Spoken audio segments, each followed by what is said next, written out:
Oi, gente! Vamos dar continuidade aos relatos que arrepiam até os mais corajosos. Então apaguem as luzes, coloquem os fones e preparem-se, porque hoje vamos contar estes relatos sombrios e assustadores. Relato 1. Vozes entre os túmulos. Local: Cemitério Municipal de Barão de Cocais, Minas Gerais. Relatante: Júlio Batista, 46 anos, segurança noturno. Júlio Batista aceitou o bico de vigia no cemitério municipal de Barão de Cocais por necessidade. Era um serviço considerado tranquilo. Entrar às 22 horas, sair às 5 horas da manhã, e apenas fazer rondas para evitar vandalismo. Na primeira semana, tudo parecia normal. Silêncio, corujas, grilos. Mas na 8ª noite, tudo começou a mudar. Pouco antes da meia-noite, durante uma ronda, ele começou a ouvir sussurros, como se alguém rezasse em voz baixa atrás dos mausoléus da ala antiga. Pensou que fosse alguma alma perdida ou morador de rua invadindo o local. Seguiu o som, lanterna em punho. A luz tremia, mas não tanto quanto sua mão. Passou por um túmulo antigo, coberto de limo e musgo, com uma estátua de anjo decapitado. Quando virou a esquina da capela abandonada, os sussurros cessaram. E então ouviu algo pior. Passos secos, lentos, arrastando poeira e folhas pelo corredor de túmulos. Júlio chamou, mas não houve resposta. Apontou a lanterna e viu alguém parado a uns 20 metros. Era um homem alto, de sobretudo escuro e chapéu antigo. Imóvel, sem rosto visível. Amigo, tá perdido. Aqui é a propriedade da prefeitura, gritou Júlio. A figura não respondeu. Apenas ergueu o braço e apontou para um túmulo específico. Um jazigo antigo, rachado, com o nome quase apagado pela ferrugem. Aqui, o silêncio ainda grita, murmurou uma voz que não vinha da boca, mas do ar ao redor. Júlio sentiu um calafrio subir pela espinha. O som não parecia humano. Era úmido, grave, como algo vindo debaixo da terra. Aproximou-se do túmulo indicado, e assim que pisou na terra, sentiu o chão afundar levemente, como areia movediça. O túmulo tremeu. Um gemido baixo emergiu das rachaduras. Ele recuou, tropeçando. Quando olhou de novo para a figura, ela havia desaparecido. Correu até o portão. Ligou para o supervisor e disse que alguém invadiu o local. Mas quando o colega chegou e refizeram o caminho, não havia pegadas. Nem as dele. O túmulo, liso, sem rachaduras, nenhum sinal de distúrbio. Mas naquela madrugada, em casa, ele foi tomar banho e percebeu algo no espelho. Nas costas, em letras escuras, como queimadas na pele, estava escrito: "Escute o que a terra sussurra, Júlio." Ele nunca mais voltou para aquele emprego. Relato 2. O rosto na sepultura. Local: Cemitério São Lázaro, Recife, Pernambuco. Relatante: Eliane Torres, 34 anos, técnica de enfermagem. Eliane Torres conhecia bem o cheiro da morte. Trabalhando há mais de 10 anos em hospitais públicos do Recife, já havia visto pessoas partirem de todos os jeitos, algumas em silêncio, outras em dor, algumas agarradas à fé, outras sussurrando segredos nos últimos segundos. Mas nenhuma partida a marcou tanto quanto a da mãe, de Marlene, vítima de um câncer agressivo que consumiu seu corpo em menos de 4 meses. Foi enterrada num fim de tarde chuvoso, no cemitério São Lázaro, uma colina de sepulturas e sombras na zona norte. Eliane passou a visitá-la todos os domingos, religiosamente. Levava flores, conversava com a lápide, chorava em silêncio. Era sua forma de continuar cuidando, mesmo depois do fim. Mas tudo mudou numa terça-feira. Era feriado de São João, e Eliane estava em casa, sozinha. Chovia fraco.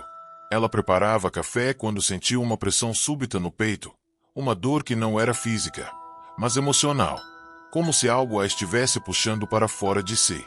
Um arrepio percorreu seu corpo inteiro. Ela ouviu um sussurro, fraco e urgente, vindo de lugar nenhum. "Vem me ver, antes que escureça de vez." Sem entender por quê, Eliane pegou um guarda-chuva, subiu na moto e foi até o cemitério. Era quase 18 horas. O sol já se escondia por trás das árvores antigas, e o ar parecia mais denso, como se cada respiração exigisse esforço. Ao chegar, o portão estava entreaberto. Apenas um coveiro varria folhas secas perto da entrada da capela. Ela acenou, e ele respondeu com um gesto rápido da cabeça. Seguiu pelo caminho conhecido.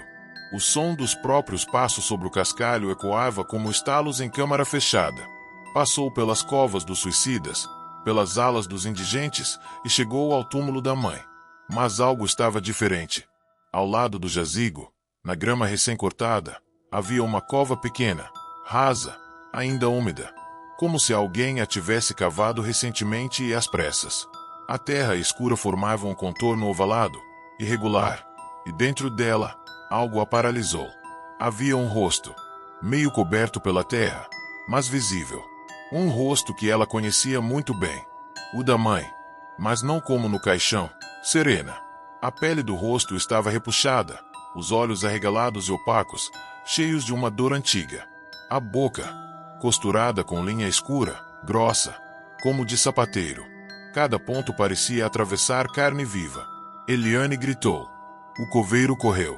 Mas quando chegou, a cova já não estava mais lá. O chão estava liso. A grama intacta. Nenhum sinal de escavação. Nenhum vestígio de terra revirada. Moça, ninguém mexe nesses túmulos há dias, disse ele, visivelmente assustado. A senhora deve ter visto errado, talvez. Mas Eliane sabia o que tinha visto. Era real demais. E algo dentro dela dizia que não era alucinação. Era um aviso. Naquela noite, ela sonhou. Mas o sonho era lúcido, cristalino, quase tangível. Caminhava pelo mesmo cemitério, mas agora tudo era de pedra branca, como se o mundo inteiro fosse feito de mármore frio e luz morta. As árvores estavam petrificadas. O céu era branco. E no fim de uma longa fileira de túmulos, havia uma cadeira de balanço, solitária. Sentada nela, sua mãe. Mas estava diferente. Pálida como cera, o rosto inchado e os olhos secos. Costurava a própria boca com uma agulha enferrujada. Cada ponto perfurava a pele com um som molhado. O fio vermelho se enrolava em seus dedos, e o sangue pingava no chão de pedra. Eliane tentava gritar, mas nenhum som saía. Acordou encharcada de suor. As mãos tremiam. Correu ao espelho e quase desmaiou. No próprio lábio inferior, havia marcas finas, rosadas, como cicatrizes de pontos recentes. E ao falar, sentia uma pressão, uma dor aguda como se os lábios ainda estivessem presos por dentro. Foi ao hospital. Passou por 3 médicos. Ninguém viu nada. Está tudo normal, senhora, diziam. Talvez seja psicológico. Mas Eliane sentia os fios. Sentia a agulha invisível puxando cada palavra dita com mais força. Uma semana depois, não aguentou. Voltou ao cemitério com flores, orações e uma carta escrita para a mãe. Precisava entender. Precisava paz. O céu estava nublado. O coveiro não estava. As grades estavam abertas de novo. Chegou ao jazigo, ajoelhou-se e colocou as flores. Pediu desculpas por qualquer coisa. Chorou. Então, ouviu um ruído. Um som de terra se movendo, debaixo dela. Olhou ao lado, e a cova rasa estava de volta. Aberta. Mas agora, o rosto dentro não era mais o da mãe. Era o dela mesma. O próprio rosto, olhando para cima. Com a mesma cicatriz nos lábios, olhos sem vida e expressão petrificada.